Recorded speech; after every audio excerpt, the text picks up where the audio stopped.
Hello everybody, this is Dino GTO, and this video here, I'm just going to say this right now.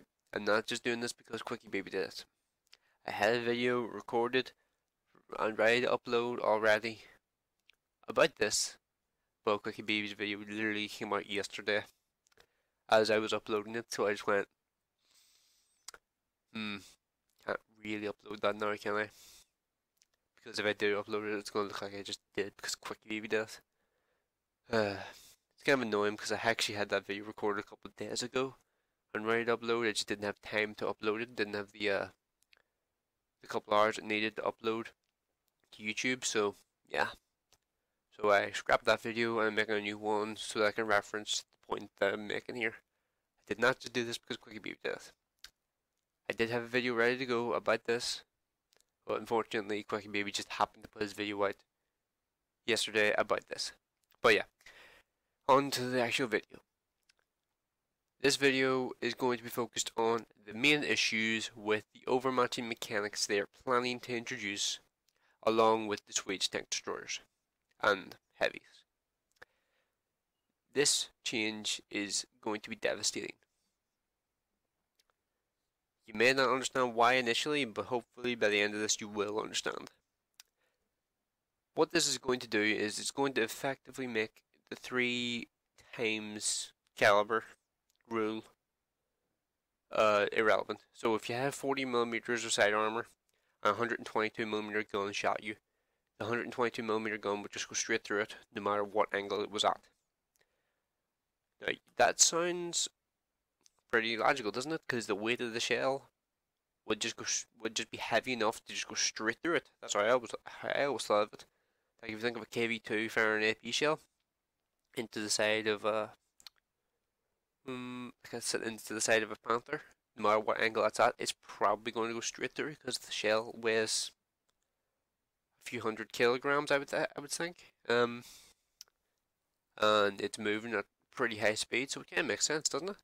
Well, not anymore, because now a 1mm armored tank can bounce something which has a caliber of gun literally like 100 times its size.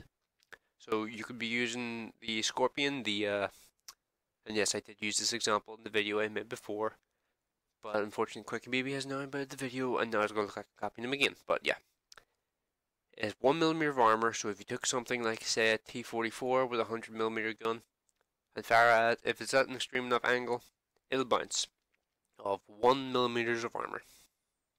1mm. And it also has other repercussions. Some of them to things I like, some things, and some to things that I think are already a bit imbalanced, like the AS3. Now, when they made this thing HD, they nerfed this weak point considerably, and when I say nerfed, I mean buffed, because now it's got this 80mm strip, and you'd be amazed at how often that gets hit. And they made the strip even smaller from the front. Like it used to look like, I believe it used to look like this from the front, where you could just see it easily, but they made it considerably smaller. So that's roughly the same angle there, I would say. You can see the size difference. This is how it used to look. This is the IS-3A. The IS-3A basically got the old school IS-3 turret. But yeah, tanks like this, with 20mm of roof armor on the turret, and tanks like the IS-3, with 20mm here as well, those are now going to be impenetrable at range. The only place you're going to be able to pen these things now, the only time you're actually going to be able to pen this area of this tank now is at point blank range aiming down on it. If you're in anything lower profile than the IS-3, you are fucked. And it also has repercussions for tier 10s. Now, the Object 140 next patch is going to make all of the other tier 10 mediums irrelevant. Why am I saying this? Because this was the main weak point of this tank's turret. And this is no longer a weak point as of next patch. This weak point will be able to bounce, it doesn't matter what you're shooting at, like the main weak point of this turret was that pretty much any tier 9 or 10 could pen this automatically if they hit it. The trick was hitting it, of course, but as you can see, if it's on flat ground, it's a pretty big zone, it was easy enough to hit with like a 100mm gun. When it's using this gun depression, it's a much smaller target, and that was one of the main things about it. But as of next patch, the T62A, the only reason why you would have got it before was because of the turret. Now there is literally no reason to get the T62A. It's slower, has a slower rate of fire, doesn't have angle side armor, doesn't have as good angle front armor, and its turret is now just irrelevant because the Object 140 has essentially as strong a turret, if not stronger, because its face weak points are smaller. As you can see here, it's a pretty big area there, and I would say that's a smaller overall area. And yeah, as you can say, I'll say that, oh yeah, but the weak points here are still weak points on this thing, where they're not on this. I would argue against that because these are already infamously troll. You can shoot these here with things like an IS-4 and it'll bounce off purely because RNG. These are already pretty much impenetrable already, and you may not look it in the armor viewer, but these are some of the most troll weak points in the game. It's not like the Chinese weak equivalents of these weak points, where if you hit them, you're going to pan practically every time. So it's not like that. This is Russian, don't forget that. And Russians can just say fuck you to that. To that kind of shit. But yeah, you may be wondering like, oh yeah, the sidearm's not that good. Yeah, but the sidearm on this thing's angled, as you can see. And this thing here is just flat. And it has this area here, which is a pretty significant weak point when this thing tries to side scrape. I abuse the crap out of it all the time. If I ever see one of these side scrape, I use that weak point against them. And this thing here, actually, another thing I've just thought of, this thing also has better gun depression than the T62A. So this thing has basically just made the T62A irrelevant. So there's two things they can do with this. They can either buff the T62A massively to make it relevant, or they can nerf the Object 140 massively to make the T62A relevant. Look, I already thought the Object 140 was extremely powerful, and I would say second most powerful tier 10 in the game after the E5. I didn't like it very much, that's why I sold it, but this thing was already massively powerful. If they buff the T62A to compete with the 140, chances are they'll probably make the T62A a wee bit better in a lot of ways. So if the T62A is buffed, what kind of monster will we end up with at the end? So the only real legit answer they have for this is to nerf the 140. And I have seen some comments on some other YouTube videos about the Object 140 potentially being nerfed. People are not looking forward to that. People are really angry about that. They don't want that to happen because they love this precious piece of shit. I hated it, as you can probably tell, but some people fucking adore this thing. I just didn't like it at all. I used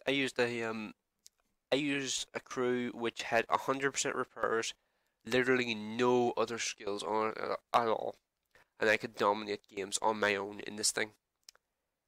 This thing, I can't even comprehend what the E5 is like because I drove this thing. And this thing here could dominate games on its own. It didn't need. It could take on. I had a situation once. It was before the Czechoslovakians were introduced, and actually in the talk about those as well. I had a situation where I took on two tier 10 mediums on my own, both of them on full health, in the Object 140, and won. And I only lost half my health. And those guys were not bad players either. One was an E50M, he rammed me into a corner, and started shooting my roof. I shot him in the track, put two shots into his armor rack, he exploded. The other tank was, I think, an M48 Patton. I tracked him and just circled him to death. It was really fucking easy. And I just didn't enjoy it because it was so easy. I like a bit more of a challenge in the machines I play. And it may have just been because I'm not a huge fan of things that rely totally on DPM. I just think they're a bit too awkward to play sometimes, and they're just not really my style. My style is more Middle ground between DPM and Alpha, but I tend to favour Alpha. That's why I like the T3485 honestly more than the Cromwell, because the T3485 has the wee bit more Alpha, but still has a decent rate of fire. That's why I love that machine. But yeah, time to get on to some of the other tanks that are going to be affected by this change. Mainly, in fact, just going to highlight them all here. The French tank destroyers are going to get a gigantic buff from this. Absolutely gigantic buff from this. Look, the MX-50 Foch 155, its main weak point is its crappy ass side armor. 40mm. With this next patch, this thing will be able to side scrape. And it will no longer need to fear the 122mm guns of Tier 10, and Tier 9, and Tier 8. It will no longer need to fear those. It won't need to fear things bigger than 122mm either. Then it comes to the Czechoslovakians. We got DVP. Same kind of situation. 65mm, 100mm. Yeah, the turret's not going to be overmatched. Well, other than the roof. But the roof's kind of a difficult shot.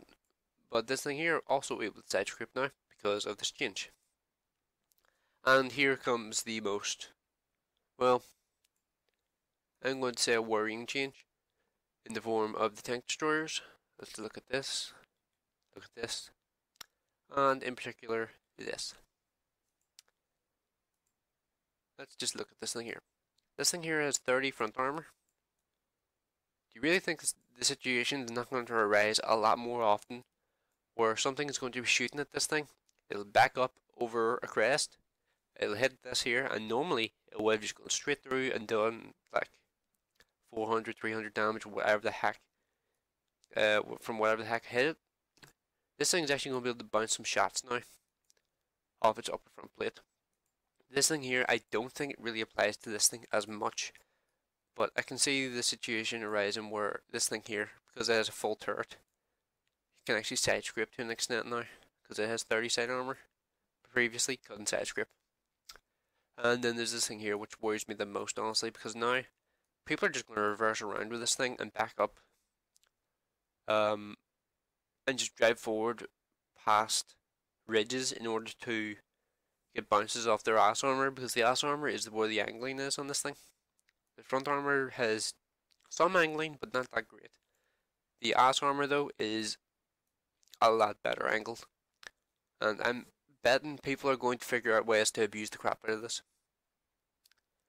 And also, here's another problem. When it comes to auto aiming is no longer going to be as consistent as it was. It used to be that you could auto aim at a light tank when you were in a light tank. Both of you have crappy armor, so both of you are basically going to auto paint each other.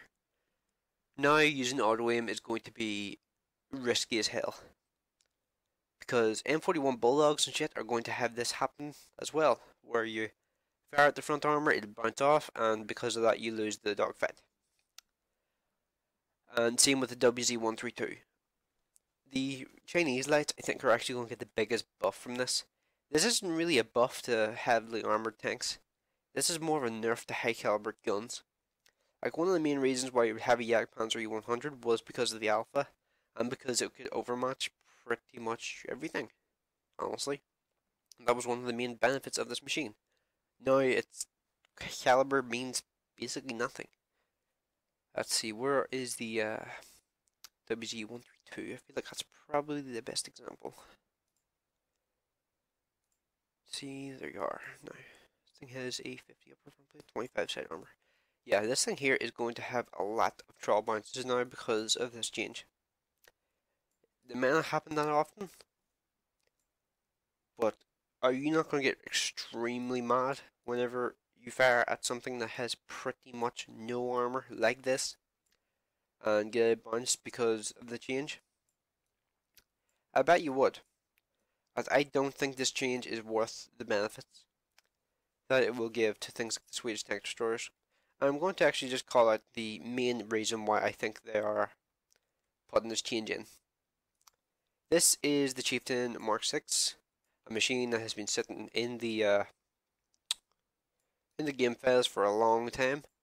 That Wargaming have been very, very, very what's the correct word for this? Very reluctant to actually put in for people to use because people are massively overhyped about this machine and think its capabilities are going to be far better than what they actually will be. This thing only has 85 front armor, 85 and 76. This thing here, it's not going to bounce shit from the front, honestly. The only place it's going to bounce is this area here. Otherwise, this thing frontally is just going to be a paper bag. Now, when it comes to side scraping, this thing here looks like it could potentially side scrape, but it's only got 50 side armor. There's another issue, and it's only 38 behind the tracks, it looks like. Yeah, only 38 behind the tracks. So, if they introduce this thing into the game, people are going to be expecting a heavily armored monster because they haven't looked into what the armor model of this thing would actually be like. So everybody has just assumed it's going to be godlike because it's a chieftain. If you've driven the chieftain in Armored Warfare, you know that the armor on that thing is shite. The only place it can bounce is the upper front plate. Everywhere else kind of crap, and you need the turret upgrade to bounce anything in Armored Warfare as well.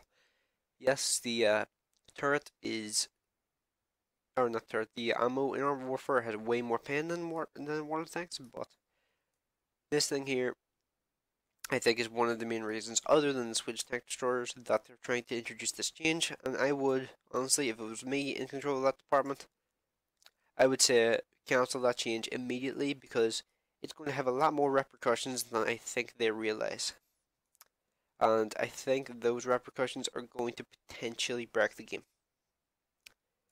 So, yeah, that's my main thoughts on this issue. I think they should rethink what they're going to do.